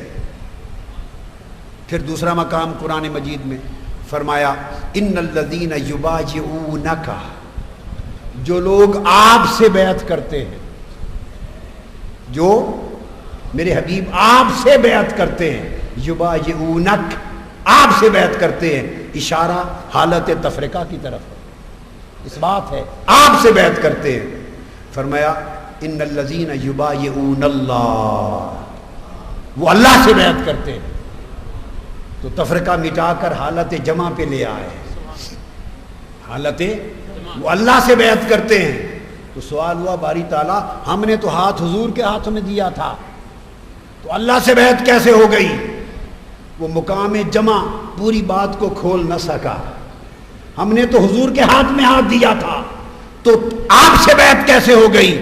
تو جمع الجمع پر بیان آیا، فرمایا ید اللہ فوق ایدیہم، لوگوں دیکھنے میں مصطفیٰ کا ہاتھ تھا، حقیقت میں خدا کا ہاتھ تھا۔ یہ مقام جمع الجمع ہے، آقا علیہ السلام کو یہ مقام بقا میں اور خدا کی بارگاہ میں حالت انخلاء میں، اللہ کی بارگاہ اور اس کے ساتھ جمع میں وہ مقام نصیب ہوا کہ ساری کائنات کے ولیوں کو جمع کا فیض حضور کی جمع الجمع کی بارگاہ سے ملا۔ تو حالت تفرقہ اور حالت جمع میں فرق یہ ہے کہ اس میں نیک سے نیک خواہش بھی تفرقہ کہلاتی ہے، نیک سے نیک خواہش بھی بولیے تفرقہ کہلاتی ہے، اور جمع کا مقام اور جمع الجمع تب ہوتا ہے کہ کوئی خواہش بھی نہیں رہتی۔ آدم علیہ السلام کے لیے قرآن مجید کہتا ہے کہ شیطان نے قسمیں کھائیں اور آدم علیہ السلام نے پھل کھایا، اور جب پھل کھایا تو دو سبب تھے، محرک دو تھے، ایک تھا ان تکونا ملکین، کیا؟ ایک خالدین فیہا، ایک محرک تھا کہ ہمیشہ یہاں رہو گے، یہ مقام قربت تھا، اور ہمیشہ یہاں رہنا اللہ کی دائمی قربت کی خواہش تھی۔ تو آدم علیہ السلام کے محرک کو بیان کس نے کیا؟ ایک خواہش یہ تھی کہ دائماً اللہ کی قربت رہے، تو چاہت کیا تھی اللہ کی قربت کی؟ یا ان تکونا ملکین، یا فرشتے ہو جاؤ گے۔ اب فرشتے ہونا کیا اس وجہ سے تھا وہ یہ سمجھتے تھے کہ فرشتوں کے ہو جانے سے درجہ بلند ہو جائے گا؟ فرشتوں سے تو سجدہ کروایا تھا آدم علیہ السلام، تو جو آنکھوں سے دیکھ رہے ہیں کہ مجھے سجدہ کر رہے ہیں، تو ساجد ہو کر اپنے مسجود جیسا بننا ہے؟ تو فرشتے بننے کی آرزو کیا تھی؟ اس کا سبب یہ تھا کہ علائق بشریت ختم ہو جائیں گے، وہ جو بشری خواہشیں ہوتی ہیں وہ ختم ہو جائیں گی، اللہ کی بارگاہ میں ہمیشہ رہو گے، اور علائق بشری خواہشوں سے ہمیشہ پاک ہو کر رہو گے۔ یہ ان تکونا ملکین کا مطلب تھا۔ تو دونوں خواہشیں، اور کس کے لیے؟ اللہ کے لیے۔ دیکھیے دو چیزیں ہوتی، انما الاعمال بالنیات، اعمال کا دار و مدار نیت پر ہے۔ نیت اللہ نے خود بیان کر دی کہ نیت یہ تھی کہ اللہ کی دائمی قربت رہے اور علائق بشری سے پاک ہو کر خدا کے حضور رہیں، تو نیت تو پاک ہو گئی، رہ گیا عمل۔ تو عمل کے لیے اللہ پاک نے خود صفائی اور گواہی دے دی، فرمایا فناسیہ، میرا آدم خبردار، آدم کو گنہگار نہ کہنا، میرا آدم بھول گیا، اس سے بھول ہوئی، لم نجد لہو عزما، اللہ نے خود اپنی گواہی دی، فرمایا مجھے کسی گواہ کی ضرورت نہیں، ہم نے آدم کے دل میں نافرمانی کا ارادہ نہیں پایا، تو یہ بھی صفائی دے دی، خود شہادت دے دی، اور فرمایا ناسیہ، بھول ہو گئی تھی، تو بھول کی بھی گواہی دے دی۔ آپ سے بھول ہو جائے اور بھول کر کھا بیٹھے، حضور کا حکم ہے کہ کھانا نہیں کھانا روزے میں، حکم ہے کھانا نہیں کھانا روزے میں، تو آپ کھا بیٹھے بھول سے، تو آپ کا روزہ ٹوٹتا ہے یا قائم رہتا ہے؟ حکم کی خلاف ورزی بھول کر بیٹھے تو آپ کو تو سزا نہیں ملتی، اور جن کی بھول کی اللہ خود گواہی دے انہیں سزا کیوں؟ یاد رکھ لیں، سزا کسی نافرمانی پر نہ تھی، نافرمانی پہ ہوتی تو اللہ خود نافرمانی کی ان کی صفائی نہ دیتا، لم نجد لہو عزما، وہ تو گواہی دے رہا ہے کہ اس کے اندر نافرمانی کا ارادہ ہی نہیں، پھر گواہی اللہ دے رہا ہے کہ اس سے بھول ہوئی تو نافرمانی نہ ہوئی۔ جب نافرمانی کے نہ ہونے پر اللہ نے خود گواہی دے دی تو پھر حبوط زمین پہ اتر جاؤ، اس کا مطلب کیا؟ تو یاد رکھ لیں، وہ سزا شرعی نہیں تھی، وہ سزا عشق کی تھی، اور بات کیا؟ وہ حالت تفرقہ میں تھے، رب کائنات انہیں حالت جمع میں لے جانا چاہتا تھا۔ اللہ کو یہ بات گوارا نہ ہوئی کہ آدم تو نے یہ خواہش کی میری خاطر میری قربت میں ہمیشہ رہے، اور تو نے یہ خواہش کی میری خاطر کہ علائق بشری سے پاک رہے، آدم تجھے اس مقام پر رکھنا چاہتا ہوں کہ سوائے میرے کوئی خواہش نہ رہے، علائق بشری سے پاک ہونے کی بھی خواہش تو ہے، مقام عشق پر یہ بھی میرا غیر ہے، اور یہ خواہش کہ ہمیشہ میری قربت میں رہے، مقام عشق اور مقام جمع پر یہ میری خواہش بھی میرا غیر ہے۔ حضرت رابعہ بصری کو بخار ہو گیا، شدت کا بخار، لوگ پوچھنے آتے تو کسی کو کچھ بتا دیتی، کسی کو کچھ بتا دیتی کہ بخار کیوں ہوا، اتر کیوں نہیں رہا۔ پھر حضرت حسن بصری پوچھنے آ گئے جو باخبر لوگ تھے، تو اس نے کہا رابعہ بخار کیوں ہوا؟ انہوں نے کہا یہ ہو گیا یہ ہو گیا، انہوں نے کہا یہ بات چھوڑ اصل خبر بتا، باخبر تھے۔ تو رابعہ بصری رضی اللہ تعالیٰ عنہ نے کہا کہ اصل خبر یہ ہے کہ قرآن کی تلاوت کر رہی تھی، اس تلاوت میں جنت کا ذکر آ گیا، جنات تجری من تحتها الانہار، جب جنت کی بہاروں کا ذکر پڑا تو اس لمحے میرا دل جنت کی طرف جھک گیا، دل میں خواہش ہوئی جنت کی، بس جنت کی طلب پیدا ہونے کی دیر تھی، اس محبوب نے جھڑک دیا اور کہا رابعہ عشق ہم سے اور طلب جنت کی، ایسا نہیں ہوتا۔ یہی رابعہ بصری، اور یہ ہر ایک سے بات نہیں ہوتی، جن کا عشق تعلق ایسا ہوتا ہے جو مقام جمع کی وادی میں چلے جاتے ہیں، یہ پھر ماجرے انہی کے ساتھ ہوتے ہیں، غیر سے کیوں کیے جائیں جو اس وادی میں نہیں، طالب ہی نہیں ہے اس کے۔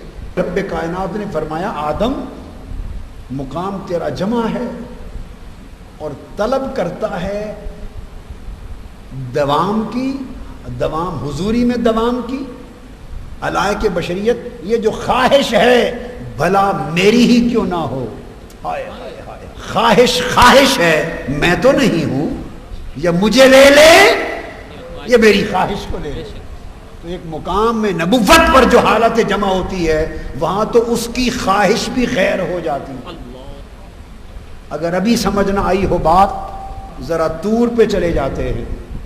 طور کی چوٹی پر موسیٰ علیہ السلام عرض کر رہے ہیں رب ارنی انظر الیک، میرے اللہ مجھے اپنا آپ دکھا دے، مجھے اپنا جلوہ کرا دے، جی چاہتا ہے تجھے تک لوں.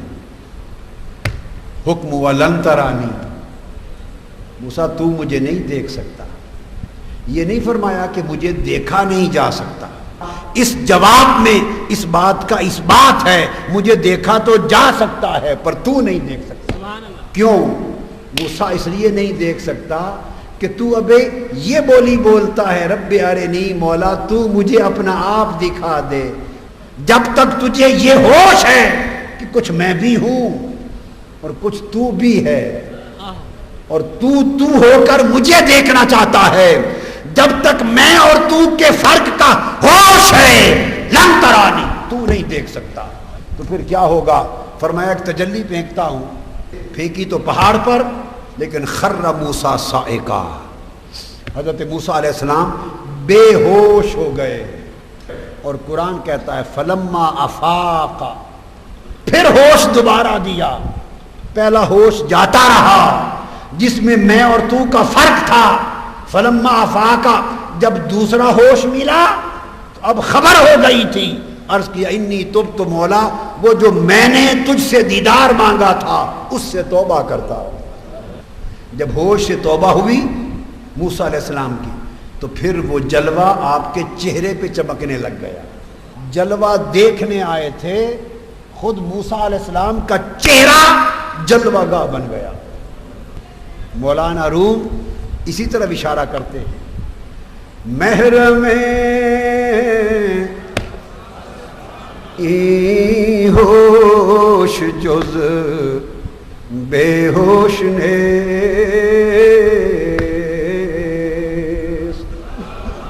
محرم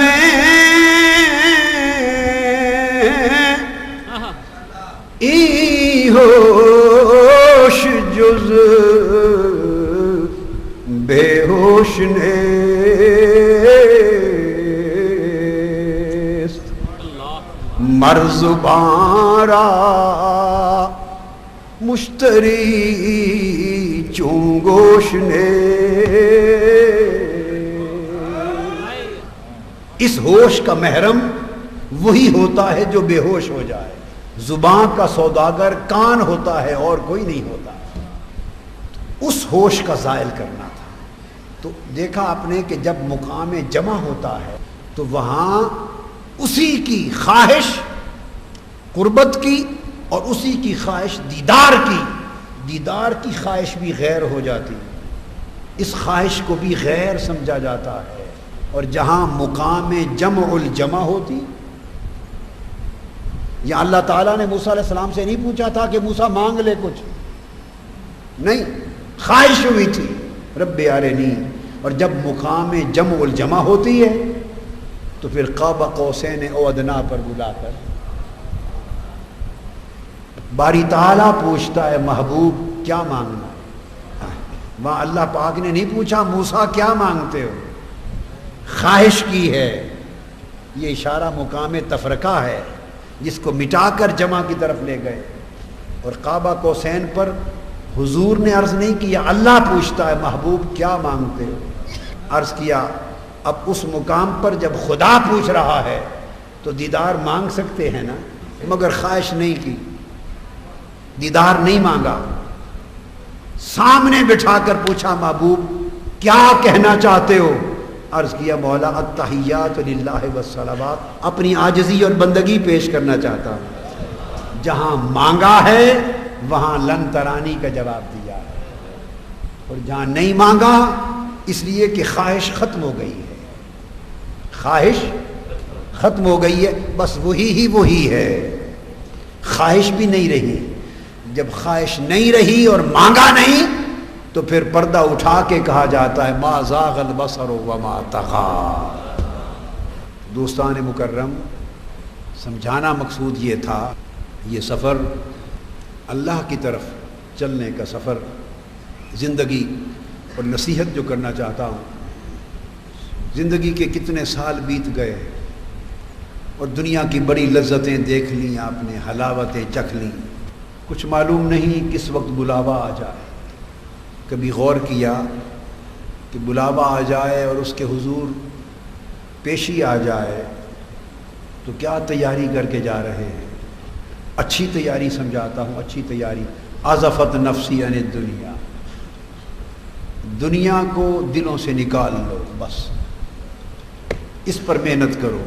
دل دنیا سے خالی ہوں گے تو اس کی محبت سے بھر جائیں گے۔ دو محبتیں یکجا نہیں ہوتی۔ کسی ایک دل کے برتن میں کوئی ایسا نہیں کرتا کہ پلید شے کو بھی ڈال دے اور دودھ بھی ڈال دے۔ ایک برتن میں پاک اور پلید کو جمع نہیں کیا جاتا۔ تو وہ تمہارے ہمارے دلوں کے برتن میں دنیا کی محبت اور اپنی محبت کو یکجا کیسے کر دے؟ ان برتنوں کو پاک کر لو دنیا کی محبت سے، اس میں سارا کچھ آ جاتا ہے۔ اس میں تکبر بھی ہے، رعونت بھی ہے، حسد بھی ہے، بغض بھی ہے، اناد بھی ہے، چغلی بھی ہے، غیبت بھی ہے، دنیا کی مال و زر کی طلب بھی ہے، جاہ و منصب کی طلب بھی ہے۔ یہ ساری غلاظتیں اور لعنتیں، ان سے دل کو پاک کر لو اور دل میں جگہ پیدا کرو تاکہ اللہ کی محبت اترے، اللہ کی محبت اترے اور وہ چنگاری اور شعلہ بن کے بھڑکے۔ اس شعلے سے پھر سارے خیر بسم ہوں، جلیں اور مولا کی طرف سفر شروع۔ پھر ہر ایک کا جتنا نصیب جہاں تک پہنچے۔ تو اپنی زندگیوں میں تبدیلی لائیں، آج سے زندگیوں میں تبدیلی لائیں، اور تبدیلی کی ابتدا یہاں سے کریں کہ رات کی اندھیروں میں مصلی سے پیار کریں۔ بس جوانوں، آپ کو نصیحت ہے، رات کے اندھیروں میں مصلوں سے پیار کرو۔ یہ جو جبینیں ہیں انہیں مصلوں پہ ڈالو، یہ یار کی دہلیز ہیں۔ مصلوں سے پیار کرو، تنہائی میں اندھیروں میں رونا سیکھو اور مولا سے دل کو جوڑنا سیکھو۔ اللہ تبارک و تعالی اس سے ہمارے ظاہر اور باطن، ہر ظاہر و باطن کے ہر گوشے کو خیر کا منبع بنا دے۔ وما علینا الا البلاغ۔ محمد نبینا بنور وادینا، محمد نبینا بنور وادینا، من مكة حبيبي نور سطع في الماء